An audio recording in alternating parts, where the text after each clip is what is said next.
The uptick in coronavirus cases is causing some of the country's largest school districts to shut their doors and pivot to online-only learning. Some California districts are closed due to new widespread stay-at-home orders. Tulsa, Oklahoma is shutting down its district after 2 public school employees died from the coronavirus. And in Wichita, Kansas, so many teachers were in quarantine that the district could not cover the vacancies. New York City is taking the opposite approach, reopening some schools today. Schools had been shut down since November 19th after the city crossed a 3% positivity threshold previously agreed upon with the teachers' unions. However, data has shown schools were not major drivers of the outbreak in the city. New York Mayor Bill de Blasio says he's committed to keeping schools open, particularly elementary schools, and those for students with severe disabilities. About 190,000 children are eligible to return to in-person learning this week. Still, the coronavirus is surging yet again, even in New York, which had largely controlled the outbreak over the summer. The state has a 7-day rolling positivity average of 4.9%. Hospitalizations are rising to more than 4,600. For more on all this, I want to bring in New York Lieutenant Governor Kathy Hochul. She's in her hometown of Buffalo. Lieutenant Governor, welcome. Great to have you with us. As we mentioned earlier, the science says schools should be prioritized. And as Mayor Bill de Blasio has done today, Governor Cuomo is announcing new guidelines that could lead to the closure of maskless activities such as indoor dining. What steps is the state preparing to take to stop the spread? And do you agree with opening the schools in New York City? Yes, and thank you for allowing me the chance to explain what we're doing now. We are in what we call our winter strategy, using information that we didn't have available to us early on, like the safety of schools. We did not know if this was a place that the infection could spread wildly or it's a safer place for children. We now have enough data to tell us that schools are safer than the outlying communities. And so we have triggers that allow for us to get the children back, particularly K through 5, which is happening in New York City today, get them back in a learning environment to stop the hemorrhaging of knowledge. I mean, think about all these kids, particularly in Black and brown communities, that are falling behind, and they may never catch up if we don't stop this soon. But we'll watch the numbers. We're also monitoring hospitalization rates in comparison to what's going on in the community with respect to infection. So it's carefully calibrated. This is based on what the experts tell us is safe for children, but I do believe, and the governor believes, that this is a good place for our children to be back, especially the younger grades where their behavior is more controlled in a home environment. They're not out in the community going to malls, they're not socializing with older kids. So we think it's a safe option for our children to get them back in schools. And you are in Buffalo, where cases are surging. Western New York is seeing a much larger outbreak than the rest of the state, with a 7-day positivity rate of 7.4%. Why is Western New York experiencing such a surge? And how can guidelines you put in place be enforced there? Well, that's a great question. We've been analyzing this. Again, the number of cases has to be compared to our hospital capacity. I've been on phone calls nonstop with our CEOs to see whether or not they can ramp up their capacity. They are now going to a 50% surge beyond the 25% that the governor instituted for the rest of the state.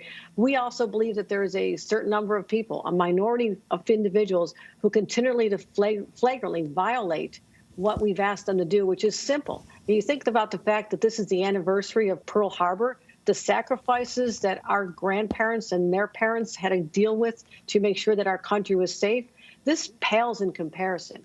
We're simply asking people to wear a mask and to stay socially distant, and particularly now that we know that a lot of the spread is coming from their homes. Literally 50 to 60, 70% of the spread has now been traced back to people's homes. So Western New York, I hope it stays a little bit of an outlier, but we are seeing spikes in upstate New York, which had previously really been immune from this. When it was really hitting New York City, upstate's numbers were very, very low. So now we're seeing the results of the Thanksgiving travel, and we're heading into a very vulnerable situation. So I've got my hands wrapped around this one of what's going on. We have an orange zone, which means the restaurants are closed indoor dining. We have no salon services and personal services. The gyms have been closed. So we're now trying to see if we can contain the spread and try to turn it around before it gets out of control.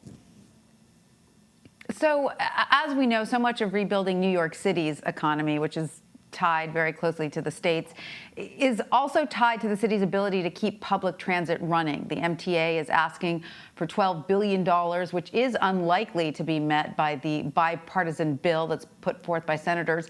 There's a proposal by the MTA that could slash subway service by 40%, get rid of essential services like unlimited Metro cards and some bus routes, and cut thousands of jobs.